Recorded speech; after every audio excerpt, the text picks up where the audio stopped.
Friends Parvez বাংলাদেশের নতুন একটি ভিডিও এবং সকলকে স্বাগত জানিয়ে শুরু করছি আজকের ভিডিও। তো এরকম এখন হচ্ছে অনেকটাই বেলা হয়ে গিয়েছে, তো আমি দোকানে ছিলাম, দোকান থেকে এসে আর কি রান্না করব। তো চিংড়ি মাছ কাটছিলাম, আর এখানে হচ্ছে ভাত বসিয়ে দিয়ে ভাত ফুটে গিয়েছিলো, আর আমি উপরে গিয়ে চিংড়ি মাছগুলো কাটছিলাম। তো এখন ভাতটা আমি উপর দিয়ে নিলাম। তো এখন হচ্ছে আজকে বেলা হয়ে গিয়েছে, তো আমি একটু দোকানে বসেছিলাম, তারপর তোমার দাদাভাই হচ্ছে বাজারে গিয়ে একটু চিংড়ি মাছ আর পটল এনে দিল। তারপরে আর কি বাড়িতে এসে আর কি চিংড়ি মাছগুলো কাটলাম, একটা করে চিংড়ি মাছ কাটা, তারপরে এদিকে আলু পটলটা ভাজতে দিয়ে দিয়েছিলাম। তো দিয়ে আর কি ভাতটা উবুতে দিয়েছিলাম। তো চলো, অনেকটাই বেলা হয়েছে, প্রায় 1টা বাজে। তো এখন তাড়াতাড়ি একেবারেই কড়ার মধ্যে নুন হলে দিয়ে চিংড়ি মাছ ভাজতে দিয়ে দিয়েছি, দেরি হয়ে গেছে তো কী করবো। তো চলো, তো এরকম চিংড়ি মাছ ভাজা হয়ে গেছে, এখানে আদা জিরেটাও বেটে নিলাম।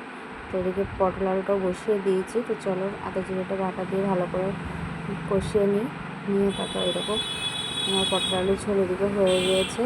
তো এরকম একটু গরম মশলা একটু ধনে পাতা দিয়ে লাস্টে আমি ঝোলটা নামিয়ে দেবো। তো এরকম সব রান্নাঘর সব কিছুই আমার নোংরা এখন অগোছালো। তো চলো, এখন ঘর বাড়িগুলো মুছে নেবো। তো এরকম ঘর বাড়ি মুছে স্নান করে চলে এসেছি। তো এবার ভাত বাড়বো, তো এখন প্রায় 2:30 বাজে। তো চলো ভাত বেড়ে নিই। তো এরকম ভাত নিয়ে বসে পড়েছি, এরকম ভাত বেড়ে নিচ্ছি একে একে। তো এরকম ভাতগুলো বেড়ে নিয়ে এবার দুপুরে খাওয়ার বেলা হয়ে গেল অনেকটাই, কী করবো, কিছু করার নেই। তো এরকম ভাত আর এই যে পটল আলুর ঝোল চিংড়ি মাছ দিয়ে, আর হচ্ছে শসা, আর হচ্ছে লেবু, আর একটু পেঁয়াজ কেটে নিয়েছি, আর একটু কিছুটা চিংড়ি মাছ ভাজা আর কি আমি রেখেছিলাম। আর এটা হচ্ছে আগের দিনকার আর কি ডিম আলুর তরকারি, ডিম নেই, আলুগুলো ছিল, সেটাও গরম করে নিয়েছি। তার এরকম এখানে ভাত নিয়ে নিয়েছি। তো এরকম আমি আর ছোটো মেয়েকে এখানে খাইয়ে দিচ্ছিলাম, আর এদিকে বড় মেয়ের ভাত বাড়া আছে, চান করতে গিয়েছে, আসুক। তো এরকম চিংড়ি মাছ একটু ভাজা দিয়ে এরকম তেল দিয়ে ভাত খেতে ভালোই লাগে, গরম ভাত। তো ওকে খাইয়ে দিলাম, আর আমিও খাচ্ছিলাম, কী করবো, একসঙ্গেই বেড়ে আর কি খাওয়া হয়েছে, কিছু করার নেই, বারবার করে শোনা হয় না। তো একটু ওকে আগে খাইয়ে দিচ্ছিলাম, তারপর আমি খেয়ে নিচ্ছি। তো এখন আমার খেতে একবার আমি খাচ্ছি, খাওয়ানো হয়ে গিয়েছে। তো এরকম তো পেঁয়াজ দিয়ে শসা দিয়ে খেলাম। তো আবার এই খেয়ে দিয়ে উঠে আবার একটু বসেই চলে যাব আবার দোকানে। তো চলো খেয়ে নিই, দেখা হচ্ছে। তো এরকম খাচ্ছিলাম, আর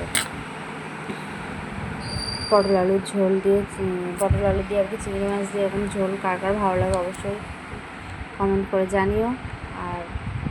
আর ভিডিওটা ভালো লাগে অবশ্যই লাইক কমেন্ট শেয়ার করে পাশে থাকবে, চ্যানেলটা সাবস্ক্রাইব করে দেবে। তো এরকম একটু লেবু রস চিপে নিচ্ছিলাম, তো গরম ভাতে ভালোই লাগছিলো।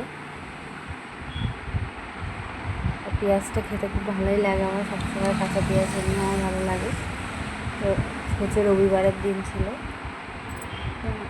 হালকা পাতলা রান্না। আমাদের এখন ভোটের জন্য মাছ টাছও ভালো পাওয়া যাচ্ছে না, তো জন্য চিংড়ি মাছ নিয়ে এসেছিলো, সেটাও খেয়ে দিয়ে একটু বসলাম। তো এরকম কাশি আর কাশি।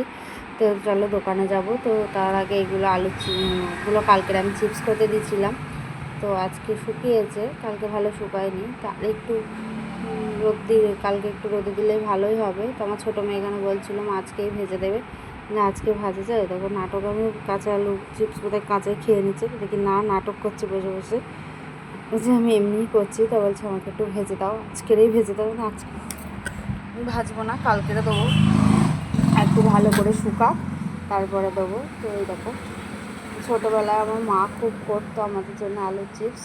তো টাটা, বাই বাই।